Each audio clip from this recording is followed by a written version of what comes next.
90 number প্ৰশ্নটো দিয়া আছে তলৰ কোনজন ভাৰত ত্যাগ আন্দোলনৰ শহীদ নাছিল? এ Kanaklata, B Bhogeswari Phukanani, C Kushal Konwar, D Maniram Dewan. শুদ্ধ উত্তৰটো হ'ব ডি মণিৰাম দেৱান।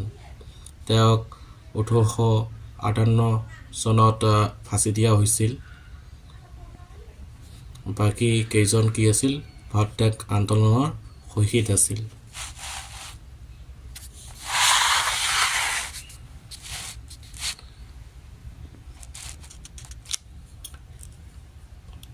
নম্বৰ প্ৰশ্ন তলৰ কোনগৰাকী জোনাকী যুগৰ অন্তৰ্ভুক্ত নাছিল? A Lakshminath Bezbaroa, B Chandrakumar Agarwala, C Hemchandra Goswami, D Nidhiram Bharwel. Lakshminath Bezbaroa, Chandrakumar Agarwala আৰু হেমচন্দ্ৰ গোস্বামীক জোনাকী যুগৰ ত্ৰিমূৰ্তি বুলি কোৱা হয়। অকল নিধিৰাম ভাৰৱেল তেওঁ জোনাকী যুগৰ অন্তৰ্ভুক্ত নাছিল। গতিকে শুদ্ধ উত্তৰটো হ'ব ডি নিধিৰাম ভাৰৱেল।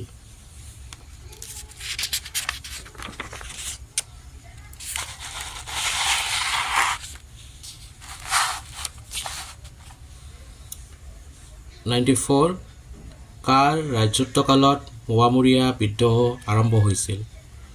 এ Swargadeo Lakshmi Singha, B Rajeswar Singha, C Pramatta Singha, D Siva Singha.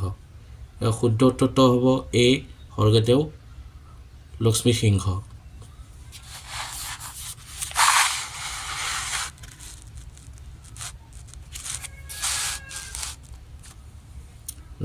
Number প্ৰশ্ন choose the correct option to fill in the blank. I had not expected to meet him. It was quite an dash meeting. Organized, intentional, undesirable, the accidental. ইয়াত বাক্যটো পঢ়ি চাওক কি meaning গৈছে যে মই তেওঁক লগ পাবলৈ আশা কৰা নাছিলোঁ। তো গতিকে এইটো কি হ'ব? সাক্ষাৎকাৰটো কি হ'ব? এক্সিডেণ্টাল হ'ব। মানে সেইটো দুৰ্ঘটনাবশতঃ তেওঁৰ লগত কি হৈছে মোৰ দেখা হৈছে, সাক্ষাৎ হৈছে। অৰ্গেনাইজড মানে হৈছে আগতে আয়োজন কৰি থোৱা বা পৰিকল্পিত। আনডেজাৰেবল মানে আকাংক্ষিত। ইণ্টেনশ্যনেল মানে হৈছে পৰিকল্পিত। তো আটাইকেইটা মানে এই তিনিটা একে অৰ্থ বুজাইছে। ডি নাম্বাৰটো ইয়াৰ বিপৰীত বুজাইছে। গতিকে ইয়াৰ উত্তৰটো হ'ব ডি নাম্বাৰ।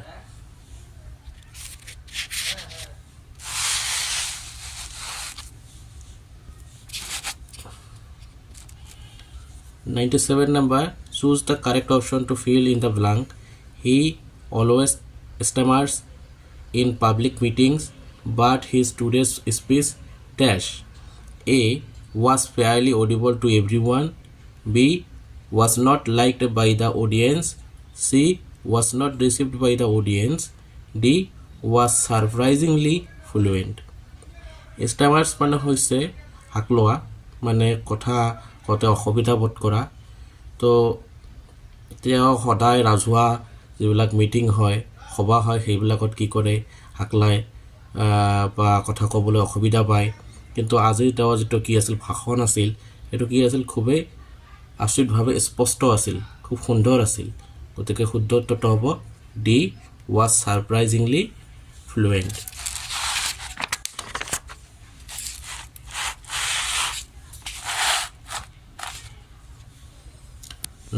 নম্বৰ প্ৰশ্ন 28 জুলাইত পালন কৰা বিখ্যাত স্বাধীনতা যুঁজাৰু তৰুণৰাম ফুকনৰ মৃত্যুবাৰ্ষিকী কি বুলি উদযাপন কৰা হয়? এ সুশাসন দিৱস, বি দেশভক্তি দিৱস, চি ত্ৰিসুৰক্ষা দিৱস, ডি এইবোৰৰ কোনোটোৱেই নহয়। ইয়াৰ শুদ্ধ উত্তৰটো হ'ব দেশভক্তি দিৱস। 28 জুলাই তাৰিখ কি কৰা হয়? দেশভক্তি দিৱস হিচাপে পালন কৰা হয়।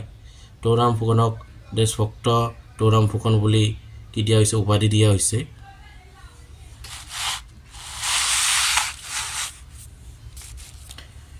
101 নম্বৰ প্ৰশ্ন মিৰ জুমলাক অসম আক্ৰমণ কৰিবলৈ কোনে পঠাইছিল? A Akbar, B Jahangir, C Shahjahan, D Aurangzeb. শুদ্ধ উত্তৰটো হ'ব ঔৰংজেব। ঔৰংজেবৰ শাসনকালত দুজন মানুহে কি কৰিছিল অসম আক্ৰমণ কৰিবলৈ আহিছিল এজন হৈছে মীৰ জুমলা আৰু আন এজন হৈছে ৰাম সিংহ গতিকে ইয়াৰ শুদ্ধ উত্তৰটো হ'ব ঔৰংজেব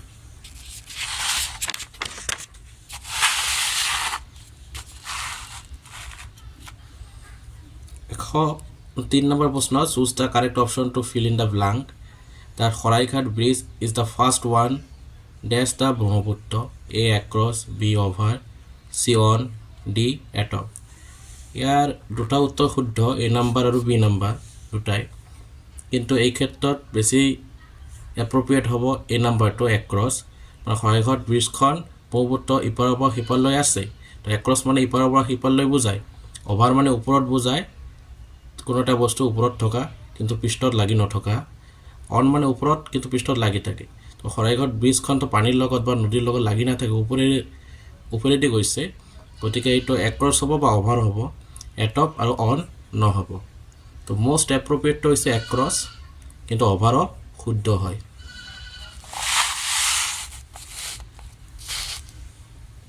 তাৰ পিছত 105 2024 মহিলা এছিয়ান চ্যাম্পিয়নছ ট্ৰফিৰ বিজয়ী আৰু ৰানাৰ আপ দলবোৰ হৈছে ক্ৰমান্বয়ে এ জাপান আৰু চীন বি চীন আৰু ভাৰত সি ভাৰত আৰু চীন ডি ভাৰত আৰু মালয়েছিয়া তো ইয়াৰ শুদ্ধ উত্তৰটো হ'ব সি নাম্বাৰ ভাৰত আৰু চীন 2024 চনত ট্ৰফি এছিয়ান চ্যাম্পিয়নছ ট্ৰফিৰ বিজয়ী হৈছিল ভাৰত আৰু ৰানাৰ আপ দল আছিল চীন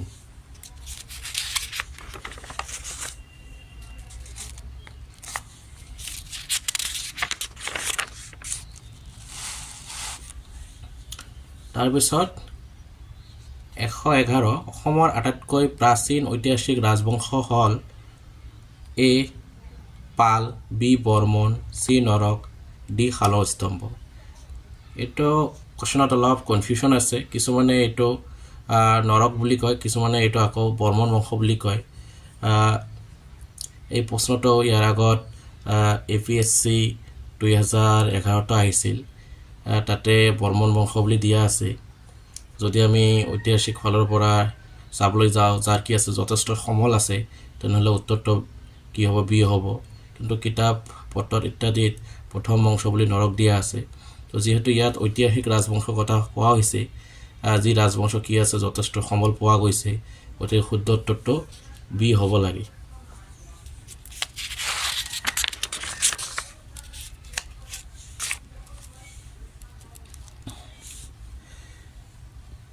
ইয়াৰ পিছত এটা প্যাসেজ দিয়া আছে তাৰ পিছত প্যাসেজৰ ওপৰত নিৰ্ভৰ কৰি কিছুমান প্ৰশ্ন সোধা হৈছে 113 How are Indian street dogs viewed by humans in India? তো A number উত্তৰ আছে Indians prefer owning pedigree dogs but they tolerate street dogs. B Indians are very curious about what mix of breeds could a street dog be. C Indians and Indian street dogs coexist in a way that defies stereotypes. The Indian perception of street dogs is turning negative due to Western influence.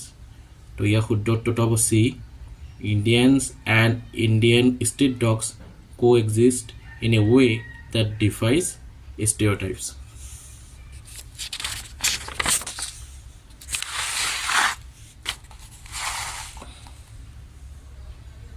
তাৰ পিছত 114 number প্ৰশ্ন How is the perception of a dog of indeterminate breed different in India from in the West?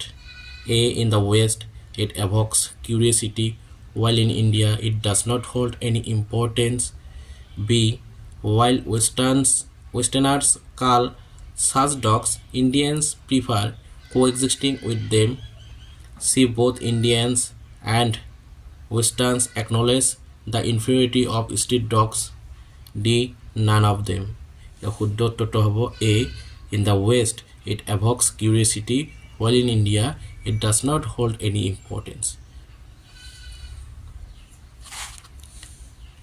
115 Which of the following most accurately describes what the underlined sentence means in the context of the passage. ইয়াত পেছেজত এটা কি আছে খালি দিয়া আছে underline করা আপোনালোকে ইয়াত চাব পাৰিব too often in the west dogs are seen through the prism of pedigree and connected to their owner via collars and leashes. এই বাক্যটোৰ মিনিং কি হ'ব কোনটো হ'ব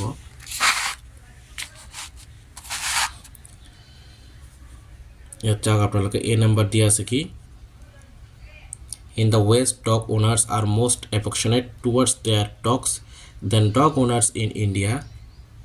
B. In the West, dog owners are more possessive of their dogs than dog owners in India. C. In the West, dog owners use high-tech dog care accessories to track their pets. D. Dog owners in the West care more about the pedigree of their dogs than about a genuine connection. A number in the West, dog owners are more affectionate towards their dogs than dog owners in India. 116. Which of the following best describes the tone used by the author? Informative and analytical, indifferent and detached, passionate and empathetic, D. Cynical and critical. Eto D number hobo cynical and critical.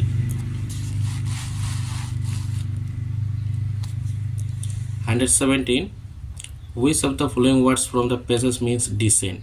Descent মানে গোত্র বা বংশধর ইয়াত এ number দিয়া আছে স্টুয়ারশিপ B pedigree সি prompt D speculation তো pedigree মানে হৈছে গোত্র বা বংশধর গতিকে বি নাম্বাৰটো এইটো হ'ব 117 শুদ্ধ উত্তৰ তাৰমানে ডিসেন্ট আৰু পেডিগ্ৰি এই দুটা মিনিং কি সেম দুটাই গোত্ৰ বা বংশধৰ বুজায়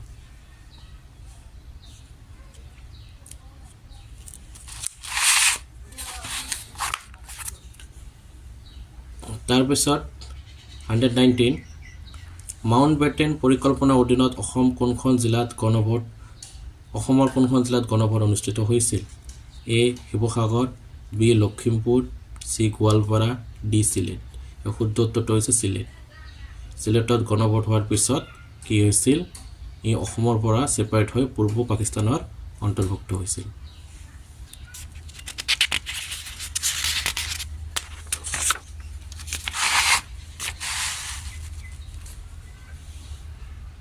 তাৰপিছত 120 অসমৰ সৰ্বোচ্চ অসামৰিক বঁটা অসম বৈভৱ লাভ কৰা প্ৰথমগৰাকী ব্যক্তিজন কোন এ ডক্টৰ তপন শইকীয়া বি জিতেন্দ্ৰনাথ গোস্বামী সি ৰতন টাটা ডি বাবা ৰামদেৱ শুদ্ধ উত্তৰটো হ'ব সি ৰতন টাটা অসমৰ সৰ্বোচ্চ অসামৰিক বঁটা অসম বৈভৱ লাভ কৰা প্ৰথমজন ব্যক্তি হৈছে ৰতন টাটা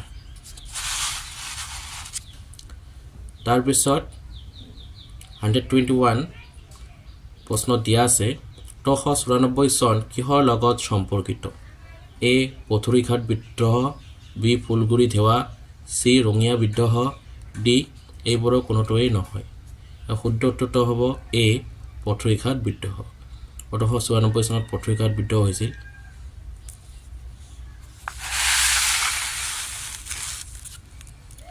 তাৰপিছত এটা প্ৰশ্ন দিয়া আছে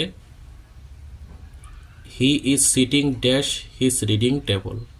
Yet ki hobo dash A at B by C on D in. শুদ্ধ উত্তৰটো A at he is sitting at his reading table. বহুতে ইয়াত অন ক'ব বিচাৰে অন হ'লে এইটো অৰ্থটো বেলেগ হৈ যাব ৰিডিং টেবলৰ ওপৰত বহি থকা বুজাব বাই মানে ওচৰত বহি থকা বুজাব ইন মানে ভিতৰত আৰু এট মানে ৰিডিং টেবলত বহি থকা বুজাব তো শুদ্ধ উত্তৰটো হৈছে এ নাম্বাৰ 8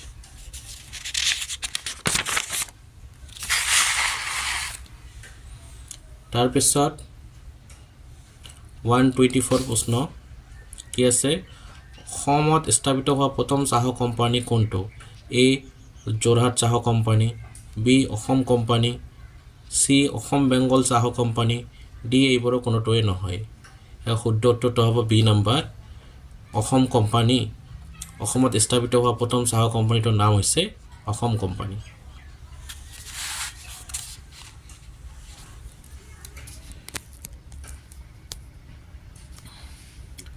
ইয়াৰ পিছত এটা প্ৰশ্ন দিয়া আছে choose the one word for the given expression a person who goes on horseback মানে ঘোঁৰাৰ পিঠিত উঠা ব্যক্তিজনক কি কয় a equestrian b pedestrian c epicurean d connoisseur তো ইয়াৰ শুদ্ধ উত্তৰটো হ'ব a equestrian যে ঘোঁৰাৰ পিঠিত উঠি যায় তাক কি বুলি কোৱা হয় equestrian বুলি কোৱা হয়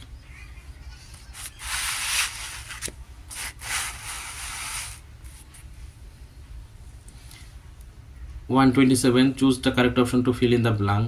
He has been invested dash great military honor. ইয়াত ড্যাশত কি বহিব a number by b with c above d on শুদ্ধ উত্তৰটো হ'ব b with invested with মানে হৈছে প্ৰদান কৰা তাক কি কৰা হৈছে কোনো ক্ষমতা প্ৰদান কৰা বা কোনো সম্মান প্ৰদান কৰা তো he has been invested with great military honor তাক কি কৰা হৈছে খুব ডাঙৰ এটা মিলিটাৰী সম্মান দিয়া হৈছে প্ৰদান কৰা হৈছে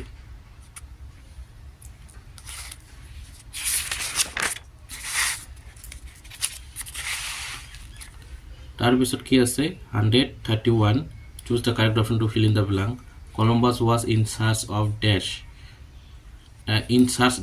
America a number for b number of c about d under ইয়াৰ শুদ্ধ উত্তৰটো হ'ব b of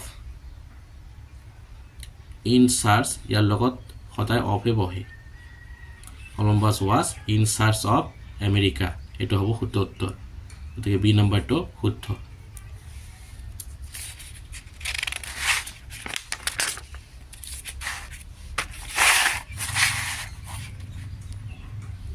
তাৰ পিছত 132 কি দিয়া আছে প্ৰশ্নত to uphold and protect the sovereignty unity and integrity of India এই বাক্যশাৰী তলৰ কোনটোত অন্তৰ্ভুক্ত হৈ আছে এ সংবিধানৰ প্ৰস্তাৱনা বি ৰাষ্ট্ৰ পৰিচালনাৰ নিৰ্দেশনামূলক নীতি সি মৌলিক অধিকাৰ ডি মৌলিক কৰ্তব্য উত্তৰটো হৈছে ডি মৌলিক কৰ্তব্য তো মৌলিক কৰ্তব্য কেইটা 10টা এই 10টাৰ ভিতৰত এটা মৌলিক কৰ্তব্য হৈছে to uphold and protect the sovereignty unity and integrity of India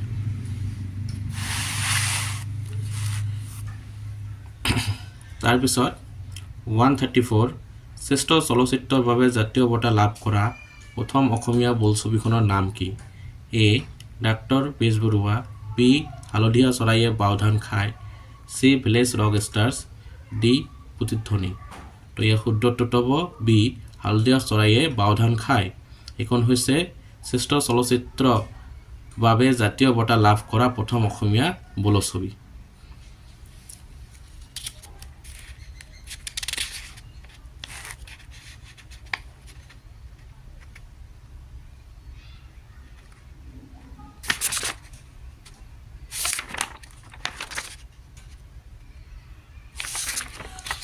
তাৰ পিছত এতে 135 দিয়া আছে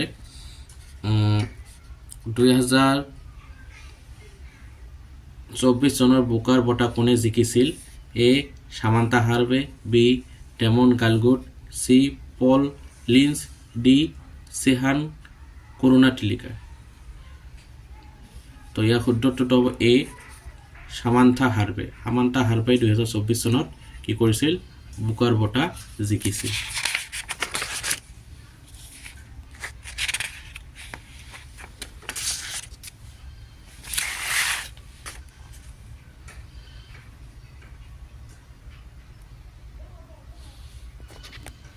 তাৰ পিছত এটা প্ৰশ্ন আছে 138 স্বাধীনতা আন্দোলনৰ সময়ত তলত দিয়া কোনটো আন্দোলনৰ আগত অসমত শান্তি সেনা বাহিনী গঠন হৈছিল এ ভাৰত ত্যাগ আন্দোলন বি আইন অমান্য আন্দোলন সি অসহযোগ আন্দোলন ডি আহোম এছ'চিয়েশ্যন ইয়াৰ শুদ্ধ উত্তৰটো হ'ব এ ভাৰত ত্যাগ আন্দোলন স্বাধীনতা আন্দোলনৰ সময়ত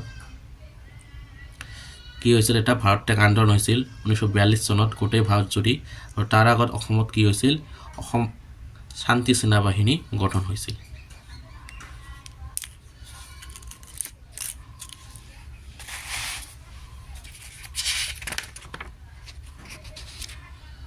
তো ধন্যবাদ বন্ধু বান্ধৱীসকল খুব ধৈৰ্য সহকাৰে মোৰ ভিডিঅ'টো চোৱাৰ কাৰণে এনেকুৱা আৰু ভিডিঅ' পাবলৈ আপোনালোকে লাইক শ্বেয়াৰ আৰু চেনেলটো ছাবস্ক্ৰাইব কৰিব